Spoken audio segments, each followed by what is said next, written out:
शमूएल की दूसरी पुस्तक पहला शमूएल का वीडियो देखें, जहां हमारा परिचय पुस्तक के 3 मुख्य चरित्रों शमूएल, शाऊल और दाऊद से होता है, और फिर पुस्तक की साहित्यिक रचना से भी, जिसने सबसे पहले शमूएल का परिचय दिया और फिर राजा शाऊल के उत्थान और पतन के बारे में बताया और उसके विपरीत राजा दाऊद के उत्थान के विषय में बात की। दूसरा शमूएल इसराइल के राजा के रूप में दाऊद की कहानी बताता है। इसमें घटनाओं के 2 बहाव हैं। पहला सफलता और आशीष का समय है, जिसके बाद बड़ी नैतिक असफलता आती है और उसके दुखद परिणाम होते हैं। और फिर ये पुस्तक इस अच्छे निष्कर्ष के साथ समाप्त होती है, जो दाऊद के जीवन के अच्छे और बुरे समय पर फिर से ध्यान देता है, उसके वंश से भविष्य के एक राजा की आशा को उत्पन्न करना। अतः दूसरा शमूएल की कहानी शाऊल की मृत्यु के बाद से शुरू होती है और दाऊद इस लंबे गीत की रचना करके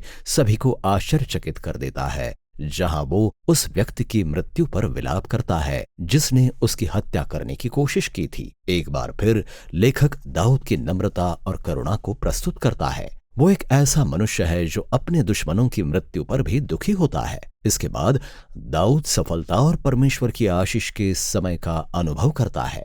सारे इस्राएली गोत्र दाऊद के पास आते हैं और वे उसे राजा के रूप में सारे गोत्रों को इकट्ठा करने को कहते हैं। और राजा के रूप में दाऊद पहला काम ये करता है कि वो जाकर यरूशलेम नगर पर अधिकार कर लेता है और उसे इस्राएल की राजधानी के रूप में स्थापित करता है, जिसका नाम बदलकर वो सिय्योन रख देता है। और वहां से दाऊद आगे बढ़कर कई युद्ध जीतता है और इस्राएल के क्षेत्र का विस्तार करता है। अब यरूशलेम को इस्राएल की राजनैतिक राजधानी बनाने के बाद वो इसे अपनी धार्मिक राजधानी भी बनाना चाहता है। इसलिए वो वाचा के संदूक को उस नगर में पहुंचाता है। और फिर दूसरा शमूएल अध्याय 7 में वो परमेश्वर से कहता है कि अब जबकि इस्राएल के पास एक स्थायी घर है, तो वो सोचता है कि परमेश्वर की उपस्थिति का भी एक स्थायी निवास होना चाहिए। इसलिए वो परमेश्वर से पूछता है कि क्या वो इस्राएल के परमेश्वर के लिए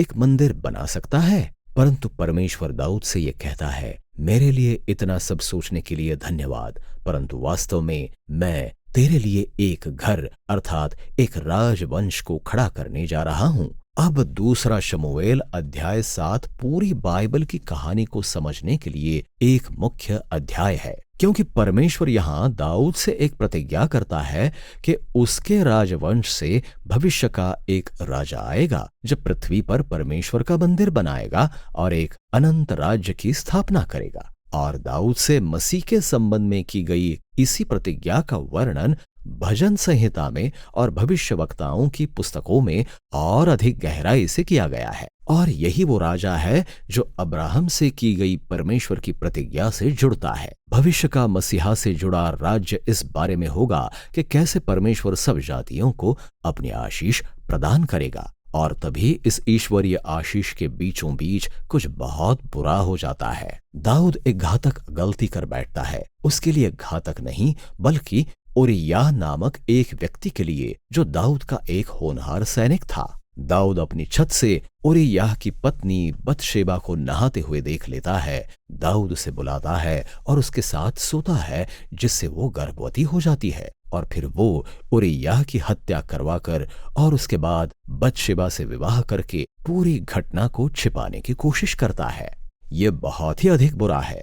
जब भविष्यवक्ता नातान दाऊद का सामना करता है, तो वो तुरंत उसे स्वीकार कर लेता है जो उसने किया है। वो टूट जाता है और पश्चाताप करता है। वो परमेश्वर से क्षमा मांगता है और परमेश्वर उसे क्षमा कर देता है। लेकिन परमेश्वर दाऊद के निर्णयों के परिणामों को नहीं हटाता और इस भयानक निर्णय के परिणाम स्वरूप दाऊद का परिवार, उसका राज्य, सब कुछ बिखर जाता है। और ये बात इस खंड को शाऊल के पतन के समान एक दुखदाई कहानी बना देती है।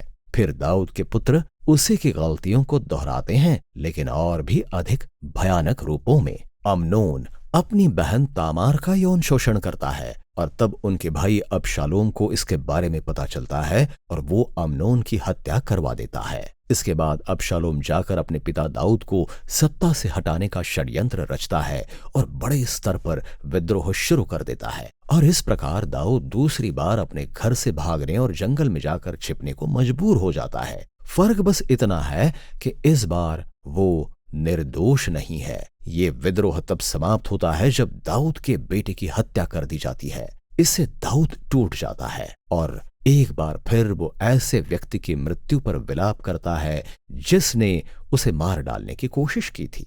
दाऊद के अंतिम दिनों में वो फिर से सिंहासन पर बैठता है, लेकिन एक टूटे हुए व्यक्ति के रूप में। वो अपने पाप के दुखद परिणामों के कारण आहत है। ये पुस्तक ऐसी कहानियों के एक अच्छे उपसंहार के साथ समाप्त होती है जो ऐतिहासिक क्रम के अनुसार नहीं है, लेकिन उनमें यह बहुत ही अच्छी समरूपीय साहित्यिक रचना पाई जाती है।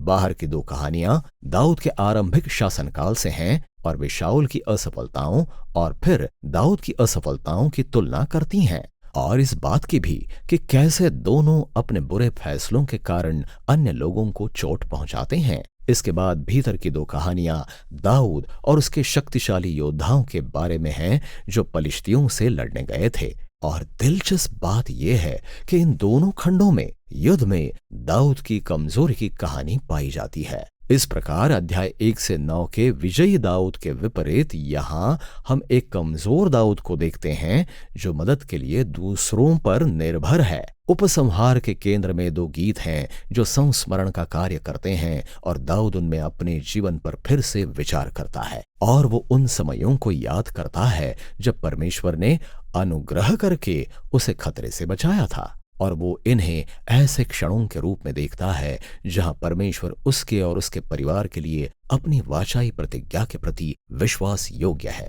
ये दोनों गीत भविष्य के उस राजा के विषय में परमेश्वर की प्रतिज्ञा पर आशा रखने के साथ समाप्त होते हैं जो अनंत राज्य को स्थापित करेगा। अब ये गीत और फिर परमेश्वर की प्रतिज्ञा हन्ना के उस गीत से भी जुड़ते हैं जो पुस्तक के आरंभ में पाया जाता है। इस प्रकार पुस्तक के आरंभ के, मध्य के और फिर अंत के ये महत्वपूर्ण अनुच्छेद पुस्तक के विषयों को एक साथ लाते हैं। शाऊल और दाऊद की बुराई के बावजूद परमेश्वर छुटकारे के अपने उद्देश्यों को आगे बढ़ाने के कार्य में लगा रहता है। परमेश्वर ने दाऊद और शाऊल के अहंकार का विरोध किया, लेकिन जब दाऊद ने स्वयं को दीन किया तो उसने उसे ऊंचा उठाया। इस प्रकार इस पुस्तक की भविष्य की आशा दाऊद से कहीं आगे तक पहुंचती है। ये भविष्य की ओर अर्थात उस मसीहा राजा की ओर देखती है जो एक दिन सब जातियों के लिए परमेश्वर के राज्य को और आशीष को लेकर आएगा और शमूएल की पुस्तक इसी विषय में है।